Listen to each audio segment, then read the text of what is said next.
Vous avez réalisé un nouveau produit ou un nouveau service. Vous vous posez la question de déposer un brevet. Mais vous ne savez pas par où commencer et à qui vous adresser. Quoi faire? Quels sont les premiers réflexes à avoir? Quelles sont les étapes clés à ne pas manquer? Pas de panique, faisons le point. Il existe 3 grandes phases dans l'élaboration d'une stratégie d'acquisition de droits par voie de brevet. La première phase, c'est tout ce qu'il faut faire et éviter de faire avant le dépôt. La seconde grande phase, ce sont les grands jalons lors de la première année de vie de votre première demande de brevet. La troisième phase correspond à la stratégie d'extension à l'international. Cette phase débutera avant l'expiration des 12 premiers mois et pourra s'étendre pendant plusieurs années. Première phase, l'avant-dépôt. Tout d'abord, il faut avoir à l'esprit que divulguer votre solution à ce stade tuera toute chance d'obtenir un brevet. La première précaution à prendre est donc d'être vigilant et de ne pas publier ou divulguer des éléments de votre solution. Lorsque vous souhaitez discuter avec un partenaire, il est nécessaire ou préférable du moins de signer un contrat de confidentialité. Ce dernier peut être facilement mis en place et la pratique est aujourd'hui très répandue. Ensuite, il sera nécessaire de constituer un mémoire technique sur les aspects de votre solution que vous souhaitez protéger. Dans ce mémoire technique, il faudra formuler le problème technique que vous résolvez. Identifier l'état de l'art qui résout ce même problème ou un problème équivalent et qui semble être le plus proche de votre solution. Décrire votre solution technique, c'est-à-dire lister l'ensemble des caractéristiques essentielles qui résolvent le problème. Enfin, donner un exemple de réalisation comportant des choix d'implémentation tels que des matériaux utilisés, des gammes de fonctionnement, un certain paramétrage ou encore des choix structurels ou fonctionnels, etc., etc. Visez un mémoire court et synthétique, il constituera un document d'entrée pour votre conseil. Le conseil en propriété industrielle vous accompagnera alors dans la rédaction d'un projet de premier dépôt. Il définira avec vous l'objet de la protection qui sera requise et vous proposera une stratégie pour organiser les différents modes de réalisation à protéger. Vous procéderez alors au dépôt de votre demande de brevet, en France auprès de l'INPI, en Europe auprès de l'OEB. Vous obtiendrez alors une date de dépôt.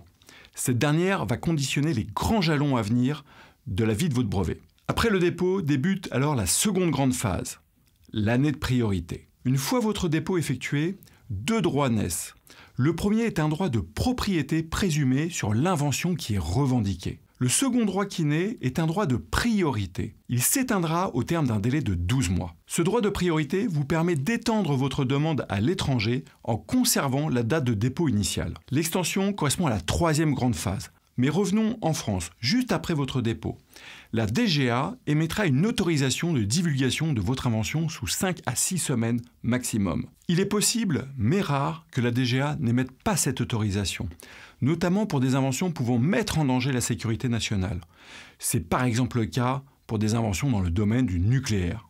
Pour un premier dépôt français, entre 6 et 10 mois après votre date de dépôt, un rapport de recherche préliminaire sera émis par l'INPI. Ce rapport est en réalité réalisé par un examinateur de l'Office européen des brevets, aujourd'hui considéré comme un des offices les plus performants au monde dans l'élaboration des recherches réalisées. Ce rapport précise donc les antériorités les plus proches de votre invention et vous donne un avis sur la brevetabilité, notamment au regard des critères de nouveauté et d'activité inventive.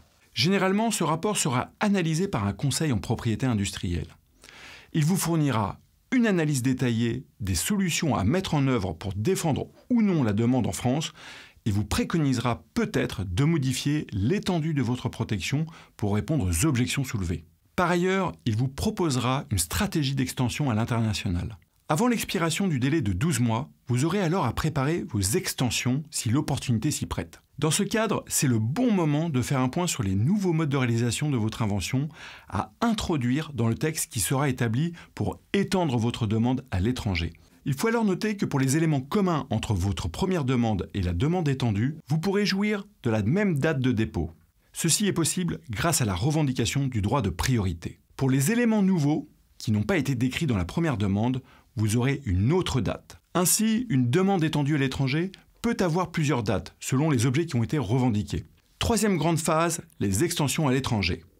Cette phase consiste à déterminer, en fonction de votre budget, de votre marché et de vos développements, le choix de la meilleure procédure d'extension.